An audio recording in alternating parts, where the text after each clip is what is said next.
Hey everyone, we're here today with Kevin Holmes of Straight Talk Today, LLC. And today we're going to be discussing the dark side of real estate. We all know that everyone hears the glamorous side about how real estate investing, you can make a lot of money, you can build generational wealth. And while all that is true, there's also the dark side. And that's what we're going to talk about today. So, Kevin, tell us the dark side of real estate. Well, where did we start? It's one of those things that I always say everybody's not built for this business, dealing with different personalities, with tenants. When I first started, all of the stories that everybody told me about tenants not going to pay, they're going to trash your house, um, don't deal with Section 8 tenants. I mean, it was on and on. And it's the crazy thing about that, all the things that people said that were true, but all the people that said it didn't have any properties. So that was the funny thing. Yeah, it is the dark side.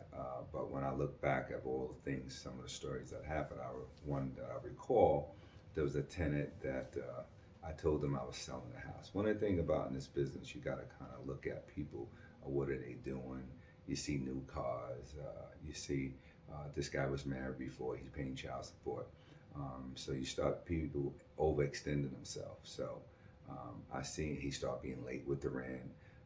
Months after months being late. So you see the trend. So it's like, listen, I got to get rid of this guy. He wasn't going to leave.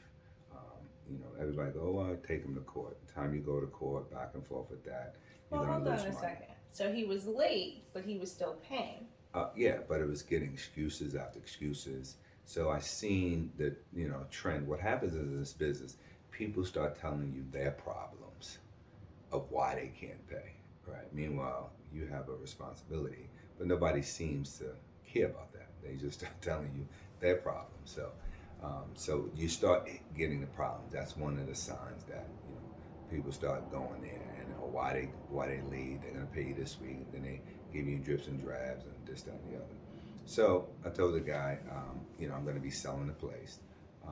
So he says that, well, I can't pay you and move at the same time. Hmm. So I said, what do you mean by that? He says, well, I can't afford to pay you, and then I got to put a down payment on another place. So he kind of lured to the fact that he wanted me to pay him to move. Pay him to move. Yeah. Hmm. Okay, that's interesting. So I kind of, been in business a long time, so I understood where he was going. So I kind of asked him how much money you need to move. So he gave me a number. So what we came up with, that he doesn't pay rent for 2 months, and then I gave him some cash on top of that. So it was Hmm. about $8,000. So you lost $8,000 in total. The Right. 2 months of him not paying, And plus the cash. the cash. Hmm. Hmm. Okay. And then he did actually leave. Yeah. And what He condition was your apartment in? The pump was in good condition. I mean, they were there for a while. They was over there maybe 5 years. Oh. So it was expected wear and tear. They didn't destroy the place. But the thing is, I knew the guy is in second marriage. His wife had another baby. He was overextending himself. They bought two new cars, and that was the problem. People spend money they don't have. Hmm. So, and then they make their rent to be last priority, which I don't understand why you do that, and this is the place where you're supposed to live. But this is With what the new happened. baby. Right, with the new baby. And plus, he's paying child support. And he actually had a conversation when he's telling me about his problems is because of child support and so on and so forth. So Oh, you've wow. seen so you see the cards, you're hearing excuses, so you already know where we're going with that. So I just knew this is how I'll get rid of him, tell him I'm selling the place, and he's got to go. But the Hmm. crazy thing that happened when I made a deal with to pay him, and Okay. the other girl in the other apartment, she tried to play me and wanted me to pay her. Really? So they were in cahoots. They were in cahoots with each other. Now, was she starting to pay late or? Well, she was paying on time, Mm-hmm. but she was same thing. I seen the trend what was going on with both tenants. Okay. So she must have spoke to him about me paying him. The arrangement that you made with Exactly. So she already had her stuff packed and she was ready to leave. But it seemed like once I made the deal with him, she was going slow motion to move. Wow. So how much did you wind up paying her? I didn't pay her, right? Oh, okay. So what happened with her? She she did move eventually, Okay. but she was upset that I told her to leave at the time, and she was a very bad tenant and very disgruntled, and she trashed the place. Really? She trashed the place. Yeah. So she was being in this particular apartment. What I was doing, I was paying the utilities. So she was being spiteful, and she left all the lights on, left the air conditioner running. So I cut the breaker off, and she actually went and busted the basement door and turned the breaker back on.